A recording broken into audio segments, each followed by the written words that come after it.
Anarchism political science में एक बहुत ही इंपॉर्टेंट कॉन्सेप्ट, एक बहुत ही इंपॉर्टेंट फिलॉसफी है एनार्किज्म। इस वीडियो में हम एनार्किज्म को समझने की कोशिश करेंगे। हम देखेंगे कि एनार्किज्म क्या है, एनार्किज्म के मेन आर्ग्यूमेंट्स क्या है, एनार्किज्म के डिफरेंट टाइप्स क्या है और फाइनली एनार्किज्म का सिग्निफिकेंस क्या है। इन सभी बातों को इस वीडियो के माध्यम से हम समझने की कोशिश करेंगे। तो शुरू करते हैं एनार्किज्म। एनार्किज्म ये शब्द एक ग्रीक वर्ड से डिराइव होता है एन आर के, जिसका मतलब होता है विदाउट रूल, विदाउट अथॉरिटी। तो एनार्किज्म बात करती है एक ऐसे सोसाइटी की, एक ऐसे अवस्था, एक ऐसे कंडीशन की जहाँ किसी भी प्रकार का कोई रूल, कोई अथॉरिटी ना हो। ओके, ये एनार्किज्म का एक सिंपल डेफिनेशन है। एनार्किज्म के इस सिंपल डेफिनेशन से आगे बढ़ने से पहले एनार्किज्म से जुड़े कुछ मिसकंसेप्शंस है जिन्हें हमें दूर करना होगा। देखिए, कभी कभी एनार्किज्म शब्द को केओस और डिसऑर्डर के साथ जोड़ दिया जाता है। ओके, एनार्किज्म को मॉरल या पॉलिटिकल डिसऑर्डर का सिनोनिम माना जाता है, लेकिन ये गलत है। बाय डेफिनेशन एनार्किज्म का मतलब है without rule, without authority. Anarchism एक ऐसे सोसाइटी को डिनोट करता है जहाँ कोई अथॉरिटी ना हो, कोई रूलर ना हो, कोई लीडर ना हो। एनार्किज्म के डेफिनेशन में कहीं भी केओस या डिसऑर्डर का जिक्र नहीं किया गया है। ये अलग बात है कि कुछ एनार्किस्ट अपने गोल को अचीव करने के लिए वायलेंस का सहारा लेते हैं, जिससे समाज में डिसऑर्डर क्रिएट होता है, लेकिन बाय डेफिनेशन एनार्किज्म का संबंध केओस या डिसऑर्डर से नहीं है। एनार्किज्म से मिलता जुलता एक और वर्ड है एसेफेलिस। एसेफेलिस का मतलब होता है हेडलेस। और अगर सोसाइटी के कॉन्टेक्स्ट में हम इस शब्द को यूज़ करें, इस शब्द को यूज़ किया जाए, तो इसका मतलब होगा एक सोसाइटी जिसका कोई हेड ना हो, मतलब कोई रूलर या किंग या किसी प्रकार का कोई अथॉरिटी ना हो। ओके, ये कुछ बातें हैं एनार्किज्म से जुड़ी। पॉलिटिकल फिलोसफी में एनार्किज्म की बिगिनिंग कहाँ से होती है, अभी इसे देखते हैं। देखिए, विलियम गॉडविन वो पहले पॉलिटिकल थियरिस्ट थे जिन्होंने स्टेटलेस सोसाइटी की बात की थी। विलियम गॉडविन ने एनार्किज्म या एनार्किस्ट शब्द का प्रयोग नहीं किया था, लेकिन कार्ल मार्क्स से भी पहले 1793 की अपनी किताब an inquiry concerning political justice में विलियम गॉडविन ने स्टेटलेस या एक रूलरलेस, अथॉरिटीलेस समाज की कल्पना की थी। ओके, एनार्किस्ट शब्द का प्रयोग सबसे पहले पियरी जोसेफ प्रूदो के द्वारा किया गया। प्रूदो ही वो पहले पॉलिटिकल थ्योरिस्ट थे जिन्होंने अपने आइडियाज़ को रिप्रेजेंट करने के लिए, एक्सप्लेन करने के लिए एनार्किस्ट शब्द का प्रयोग किया। तो ये कुछ इंपॉर्टेंट बातें हैं एनार्किज्म से जुड़ी। अब हम एनार्किज्म को डिटेल में समझने की कोशिश करते हैं। देखिए, एनार्किज्म के कोर में जो आइडिया है वो क्या है।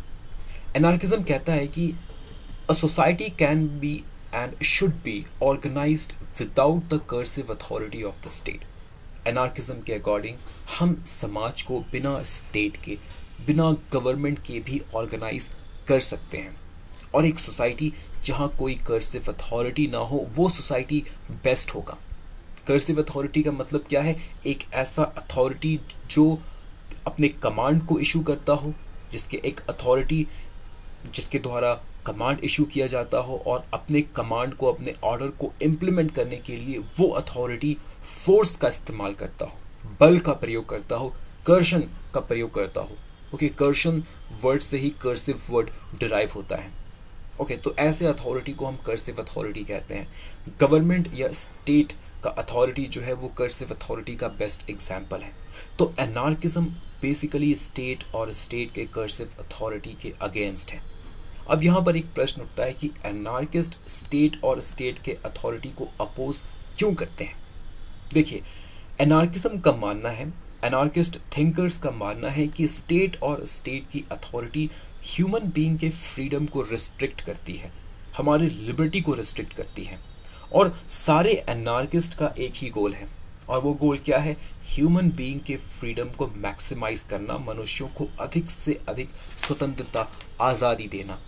ह्यूमन बीइंग को मैक्सिमाइज करने के इस गोल के पीछे अभी हमने देखा कि सारे एनार्किस्ट का एक ही गोल होता है, ह्यूमन बीइंग के फ्रीडम को मैक्सिमाइज करना। तो ह्यूमन बीइंग के इस फ्रीडम को मैक्सिमाइज करने के पीछे एनार्किस्ट का एक असम्पशन काम करता है, और वो असम्पशन क्या है? एनार्किस्ट मानते हैं कि human being by nature peaceful होते हैं, पीस लविंग होते हैं, कोऑपरेटिव होते हैं। ओके, उन्हें किसी भी तरह के एक्सटर्नल अथॉरिटी की कोई ज़रूरत नहीं होती। क्यों? क्योंकि वे खुद अपने एक्शंस को रेगुलेट कर सकते हैं। वो सेल्फ रेगुलेटेड होते हैं। Human beings by nature self regulated होते हैं और इसलिए उन्हें किसी भी तरह के कोई एक्सटर्नल अथॉरिटी की ज़रूरत नहीं पड़ती। और अगर कोई एक्सटर्नल अथॉरिटी है तो वो एक्सटर्नल अथॉरिटी क्या करेगा? ह्यूमन बींग के फ्रीडम को रिस्ट्रिक्ट करेगा, उनके लिबर्टी को वायोलेट करेगा। बस यही, ये बेसिक असम्पशन है एनार्किज्म का। देखिए, इस असम्पशन के ऑपोजिट वेस्टर्न फिलॉसफी के मैक्सिमम आइडियोलॉजी और फिलॉसफी का असम्पशन क्या होता है कि वेस्टर्न फिलॉसफी और आइडियोलॉजी का ये असम्पशन होता है, इस असम्पशन के अपोजिट, कि human being by nature selfish होते हैं, सेल्फ सेंटर्ड होते हैं, ईगोइस्ट होते हैं, इसलिए वे कॉपरेट नहीं कर सकते, आपस में वो कॉपरेट नहीं कर सकते।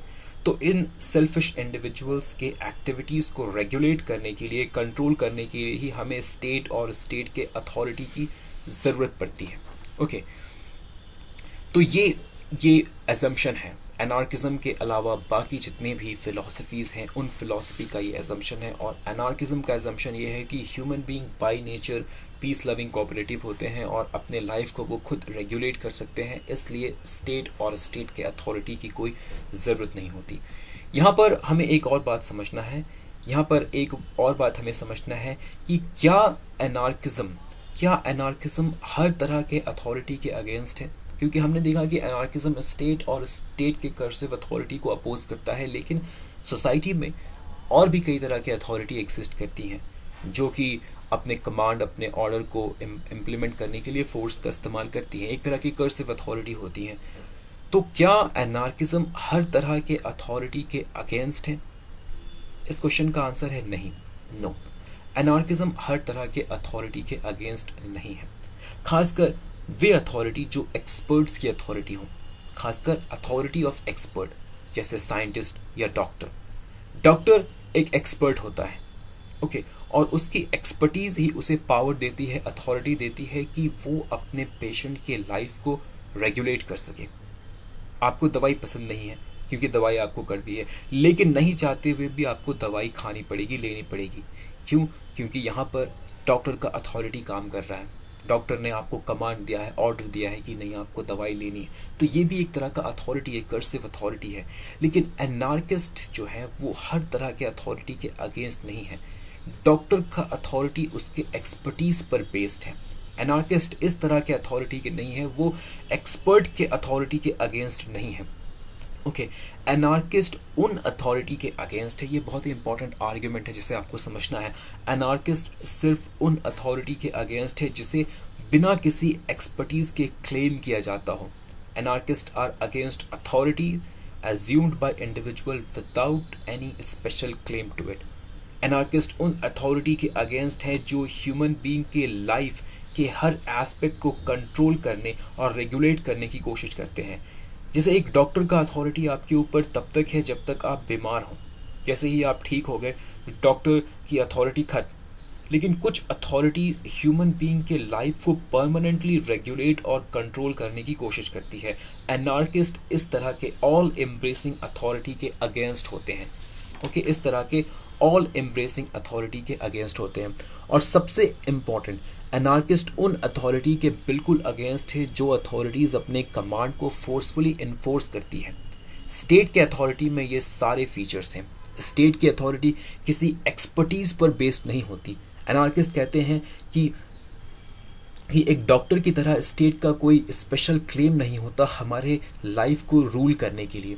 ओके, अगर स्टेट ये कहकर अथॉरिटी एज्यूम करता है कि स्टेट को लॉ एंड ऑर्डर का सिचुएशन मेंटेन करके रखना है, तो ये कहना भी गलत है, क्योंकि एनार्किज्म के अकॉर्डिंग इंडिविजुअल्स ऑलरेडी अपने लाइफ को सेल्फ रेगुलेट कर सकते हैं, खुद रेगुलेट कर सकते हैं। तो स्टेट का कोई ज़रूरत ही नहीं है अथॉरिटी को एज्यूम करने का, ये कहते हुए कि स्टेट को लॉ एंड ऑर्डर का सिचुएशन मेंटेन करके रखना है।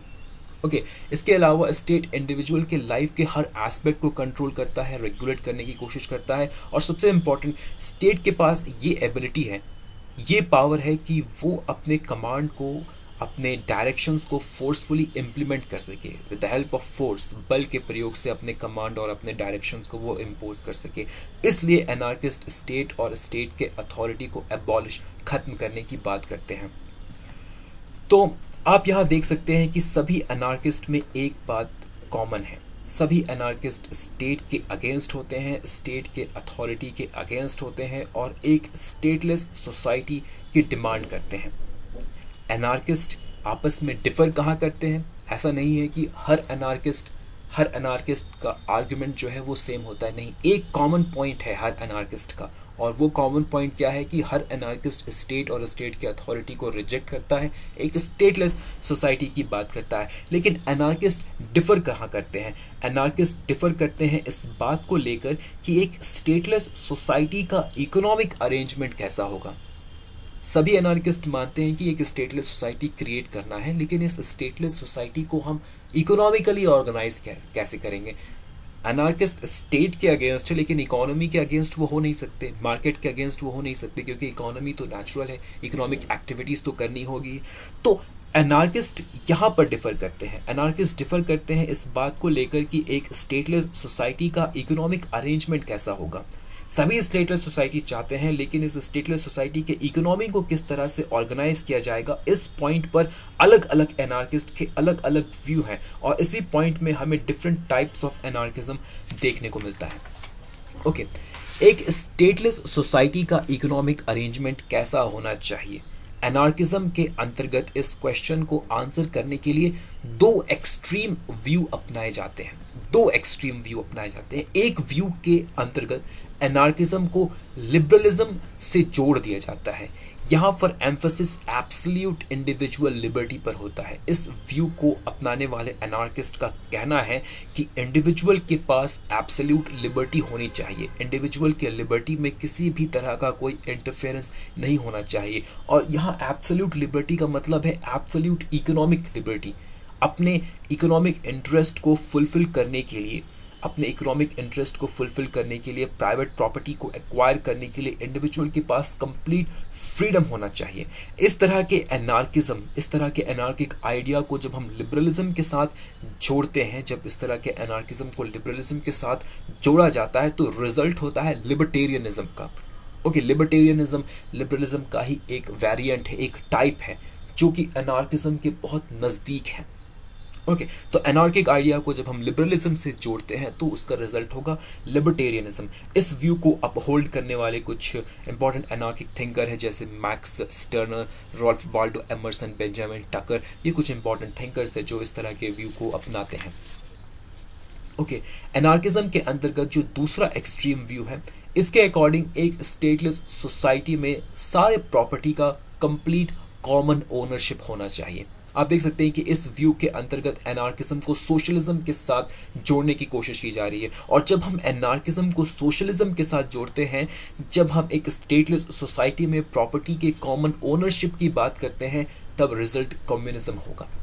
ओके, तो एक एंड एनार्किज्म का लिबर्टेरियनिज्म की तरफ जाता है, तो दूसरा एंड कम्युनिज्म की तरफ जाता है। एक एंड हम इंडिविजुअल लिबर्टी को फोकस करते हैं, हम कहते हैं कि एक स्टेटलेस सोसाइटी में इंडिविजुअल के पास मैक्सिमम लिबर्टी होनी चाहिए, तो दूसरी तरफ हम बात करते हैं कि एक स्टेटलेस सोसाइटी में जितनी भी प्रॉपर्टी है वो हमें कॉमन ओनरशिप करना है, उन सारी प्रॉपर्टी का कॉमन ओनरशिप होना चाहिए। एनार्किज्म के अंतर्गत इस कम्युनिस्ट व्यू को अपनाने वाले कुछ इंपॉर्टेंट थिंकर्स हैं, जैसे प्रूदों, मिखाइल बाकुनिन, पीटर क्रोपोटकिन। ये सारे इंपॉर्टेंट थिंकर्स हैं जो इस व्यू को अपनाते हैं। ओके, तो ये इंपॉर्टेंट आर्ग्यूमेंट्स है, ये डिफरेंट टाइप्स है एनार्किज्म के। अब हम देखते हैं कि एनार्किज्म के का सिग्निफिकेंस क्या है। देखिए, एक आइडियोलॉजी की तरह तो एनार्किज्म अनरियलिस्टिक लगता है, क्योंकि एनार्किज्म बात करता है एक स्टेटलेस सोसाइटी की। ये एक अनरियलिस्टिक, इम्प्रैक्टिकल आइडियोलॉजी लगता है, क्योंकि मॉडर्न वर्ल्ड में स्टेटलेस सोसाइटी को एस्टैब्लिश करना लगभग इम्पॉसिबल है। अगर कॉमन एक्सपीरियंस की भी अगर हम बात करें, तो हर एडवांस्ड सोसाइटी में हम ये देखते हैं कि स्टेट और अधिक पावरफुल होता नजर आता है हमें। ओके, ऐसा एक भी एडवांस सोसाइटी नहीं है जहां पर हम स्टेटलेस सोसाइटी को ऑब्जर्व करें। जिधर भी आप देखें तो आपको दिखेगा स्टेट एग्जिस्ट करता है, और स्टेट का पावर घटने के बजाय और इंक्रीज कर रहा है। तो एनार्किज्म के इस एस्पेक्ट को प्रैक्टिकली अप्लाई करना इम्पॉसिबल लगता है। एक स्टेटलेस सोसाइटी को क्रिएट करना इम्पॉसिबल लगता है, खासकर इंडस्ट्रियल रेवोल्यूशन के बाद, कोल्ड वॉर के एंड के बाद जब सोशलिज्म और कम्युनिज्म के फेल होने के बाद स्टेट के पावर और स्टेट के फंक्शन में आप देखेंगे पूरी दुनिया में काफ़ी इजाफा होता है। ओके, स्टेट के बढ़ते पावर और बढ़ते इन्फ्लुएंस के इस एरा में, इस युग में स्टेटलेस सोसाइटी के बारे में बात करना अनरियलिस्टिक लगता है। ओके, तो एज एन आइडियोलॉजी जो कि स्टेटलेस सोसाइटी की बात करता हो, एनार्किज्म एक अनरियलिस्टिक थ्योरी है, एक अनरियलिस्टिक व्यू है। ओके, लेकिन एनार्किज्म का एक और पहलू है। एनार्किस्ट प्रिंसिपल भले ही हमें अनरियलिस्टिक लगे, लेकिन एनार्किज्म ने कई पॉलिटिकल आइडियोलॉजीज, कई पॉलिटिकल ट्रेडिशंस को इन्फ्लुएंस किया है। कई पॉलिटिकल ट्रेडिशन, कई पॉलिटिकल आइडियोलॉजीज के लिए एनार्किज्म एक सोर्स ऑफ क्रिटिकल आइडिया के रूप में काम करता है। ओके, एनार्किज्म एक सोर्स ऑफ क्रिटिकल आइडिया के रूप में काम करता है कई पॉलिटिकल आइडियोलॉजी, फिलॉसफी, कई पॉलिटिकल ट्रेडिशंस के लिए। जैसे कई सोशल ट्रेडिशंस में एनार्किज्म के क्रिटिकल आइडियाज़ को यूज़ किया जाता है। और सबसे इंपॉर्टेंट एप्लीकेशन एनार्किज्म का आप देख सकते हैं फेमिनिज्म में। फेमिनिज्म के ग्रोथ में एनार्किज्म ने एक बड़ा योगदान दिया है। देखिए, एनार्किज्म कहता है कि ह्यूमन रिलेशन हर तरह के कर्षण, हर तरह के अथॉरिटी से फ्री होना चाहिए। मतलब दो इंडिविजुअल के बीच रिलेशन पावर या अथॉरिटी पर बेस्ड नहीं होना चाहिए। ये एनार्किज्म का आर्ग्यूमेंट है। और जब हम इस आर्ग्यूमेंट को मेल और फीमेल के रिलेशनशिप में अप्लाई करते हैं तो वहाँ से फेमिनिज्म निकल कर आएगा। जैसे ईमा गोल्डमैन जैसे फेमिनिस्ट इस आइडिया को बोरो करते हुए कहती हैं कि इसे फेमिनिज्म में अप्लाई करते हुए कहती हैं कि मेल और फीमेल के बीच का रिलेशन भी पावर पर बेस्ड नहीं होना चाहिए। ओके, पावर पर बेस्ड नहीं होना चाहिए, अथॉरिटी पर बेस्ड नहीं होना चाहिए, कर्षण पर बेस्ड नहीं होना चाहिए। ये आइडियाज़ एनार्किज्म से ही बोरो किए गए हैं। तो आप देख सकते हैं कि सोसाइटी में जिस तरह के भी पावर रिलेशंस हैं, जहाँ पर भी डोमिनेशन है, हायरार्की है, उन डोमिनेंस को, उन पावर रिलेशन को रेजिस्ट करने के लिए एनार्किस्ट आइडिया को यूज़ किया जाता है। ओके, तो इस तरह एनार्किज्म एक आइडियोलॉजी के रूप में तो सिग्निफिकेंट नहीं है, लेकिन हाँ सोर्स ऑफ इंस्पिरेशन के रूप में सिग्निफिकेंट है। Source of inspiration for other political ideologies, एक क्रिटिकल आइडियाज़ का ये सोर्स के रूप में हम इसे यूज़ कर सकते हैं। तो इस वीडियो में हमने एनार्किज्म को समझने की कोशिश की, एनार्किज्म के डिफरेंट एस्पेक्ट को समझने की कोशिश की। उम्मीद है कि आपको एनार्किज्म समझ में आया होगा। इस वीडियो में बस इतना ही। मिलते हैं नेक्स्ट वीडियो में, तब तक के लिए धन्यवाद।